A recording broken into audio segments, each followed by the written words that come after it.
les phrases d'usage, de remercier le Congrès juif qui me donne aujourd'hui, dans le cadre de cette initiative tout à fait opportune, dans le contexte québécois d'aujourd'hui, l'occasion d'apporter un autre regard.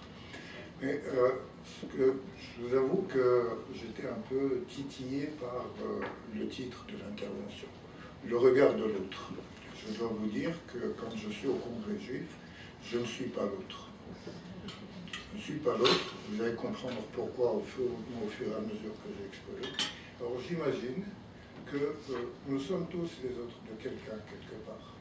Donc j'imagine que je suis l'autre pour vous, qui êtes supposé ne pas être initié à tout ce qui revient d'Orient, tout ce qui vient des cultures différentes. Donc, et pour illustrer le propos, j'ai répété un certain nombre d'évidences, de choses qui me semblent évidentes, mais qui, à l'évidence, ne le sont pas vraiment. On parle, le regard de l'autre, c'est le regard des Arabes sur les Juifs, donc des Arabes ou des musulmans, mais tous les Arabes ne sont pas musulmans, et tous les musulmans ne sont pas arabes. Sur cette première distinction, il y a à rajouter toutes les différences qui peuvent traverser cet autre, l'arabe. Les différences d'appartenance nationale, les intérêts géopolitiques des pays auxquels nous pouvons appartenir, et surtout les différentes sensibilités à l'intérieur de l'islam. C'est un schéma extrêmement complexe. Quelqu'un a souligné tout à l'heure, Sarah soulignait que du côté juif, ça n'était pas vraiment différent. Donc, vous voyez, c'est un schéma compliqué. C'est une diversité dans la diversité qui peut donner le tournis, qui rend les choses compliquées. Et donc, pour être honnête avec vous, je ne parle pas au nom de tous les Arabes, ni au nom de tous les musulmans. Je parle d'un segment particulier, comme un membre d'un segment particulier de cet ensemble. Je suis d'origine marocaine, et donc je parlerai comme un Marocain.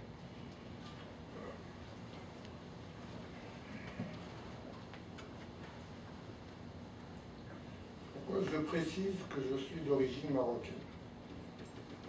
Je précise parce que dans les relations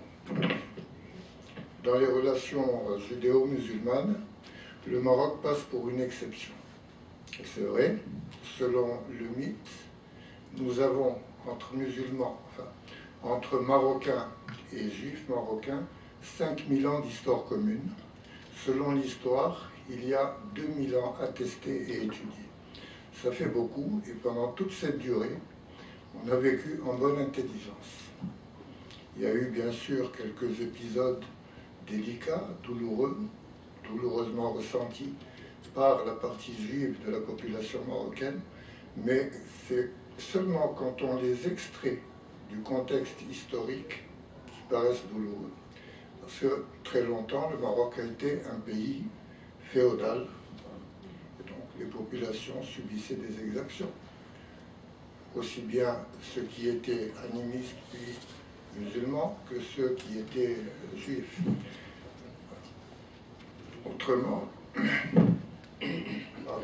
Autrement, ça se passait plutôt bien.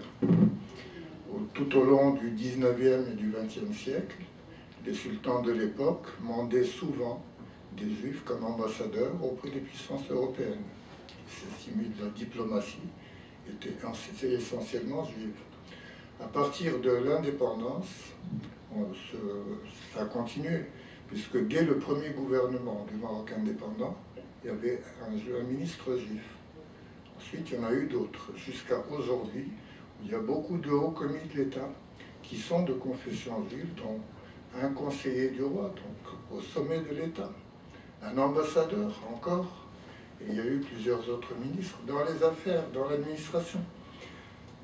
Et cette convivialité, cette cohabitation, le terme espagnol est beaucoup plus juste, la convivencia marocaine, elle se traduit y compris dans les chiffres, puisqu'à la veille de l'indépendance, en 1956, sur 7 millions de Marocains, on comptait à peu près 1 million de Juifs.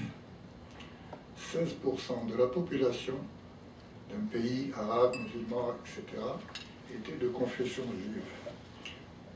Autre preuve, autre marque de cette convivialité, l'existence au Maroc d'un musée du judaïsme. C'est atypique. Il n'y en a pas d'autres à travers le monde arabe et musulman.